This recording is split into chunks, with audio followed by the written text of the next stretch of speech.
الشیطان یعدکم الفقر، شیطان جتنے کاموں کی طرف، جتنے چیزوں کی طرف، جتنے بہکاوے سے غلط کاموں میں تمہیں ملوث کرتا ہے، ان سب چیزوں سے تمہیں فقیری کی طرف لے جاتا ہے، گناہ کی طرف لے جاتا ہے، وسوسہ اور خناس اور بہکاوے کے ذریعے تمہیں ناکامی کی طرف لے جاتا ہے، سچے مالک کی نافرمانی کی طرف لے جاتا ہے، انسانوں کی نظروں میں تمہیں گرانا چاہتا ہے، تمہیں فقیر اور غریب بنانا چاہتا ہے شیطان۔ الشیطان یعدکم، شیطان تم سے وعدہ کرتا ہے اور کل کہے گا بھی وَوَعَدْتُكُمْ فَأَخْلَفْتُكُمْ، میں نے جتنے وعدے تم سے کیے تھے ایک کو بھی پورا نہیں کیا، سب کی خلاف ورزی کی۔ ان اللہ وعدکم وعد الحق، اور اللہ نے جو تم سے وعدہ کیا تھا سب حق اور سچ وعدہ تھا، اور آج جو وعدہ کیا تھا تمہاری برائی پر، میرے راستے پر چلتے ہوئے، شیطان کہے گا میرے وعدے پر چلتے ہوئے میں نے تمہیں جہنم تک پہنچا دیا، اور اللہ کا وعدہ بھی سچ ہو گیا،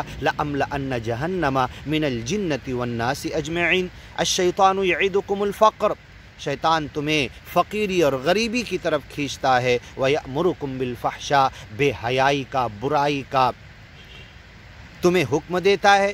واللہ یعدکم مغفرہ، اللہ تم سے وعدہ کرتا ہے اپنی مغفرت کی طرف، معافی کی طرف، جنت کی طرف، اپنے انعام کی طرف بلاتا ہے۔ جہنم سے بچانے کی کوشش اللہ بھی قرآن میں جگہ جگہ آیتیں نازل کر کے کی، اور اللہ کے رسول کمر پکڑ کے میں تمہارے کھینچ رہا ہوں، جہنم سے بچا رہا ہوں۔ یہی کام ہمیں بھی کرنا ہے۔ دنیا کے جس انسان پر نظر پڑے اسے میں جہنم سے کیسے بچا لوں، اسے مالک سے قریب کیسے کر لوں، اسے گیان اور ایمان کیسے پہنچا دوں، اسے مالک کی وڑک کیسے بتا دوں، اسے مالک کا نراکار روپ سمجھا کر مالک کے ایمان توحید کی طرف کیسے لے آؤں، اور یہ مالک کا بننے والا، ماننے والا کیسے بن جائے، ایک سچے مالک کی طرف اس کی بندگی میں کیسے آ جائے۔ بس یہی فکر ہونا چاہیے۔ اللہ تو تمہیں معاف کرنا چاہتا ہے، وَفَضْلًا، اپنے فضل سے خوب دینا چاہتا ہے، اپنی رحمت میں تمہیں داخل کرنا چاہتا ہے۔ واللہ واسع علیم، اللہ بڑے واسٹ علم والا ہے، بڑے وسیع علم والا ہے، اللہ کا علم لمیٹڈ نہیں ہے۔ وما اوتیتم من العلم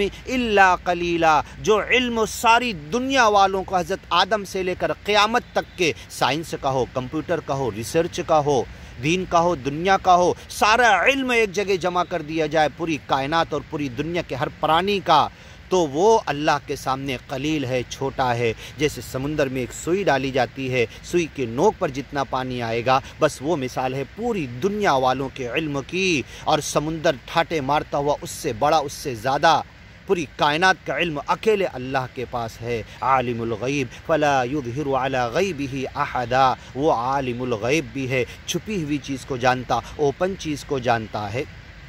وما اوتیتم من العلم الا قلیلا، جو علم تمہیں دیا گیا بہت کم ہے۔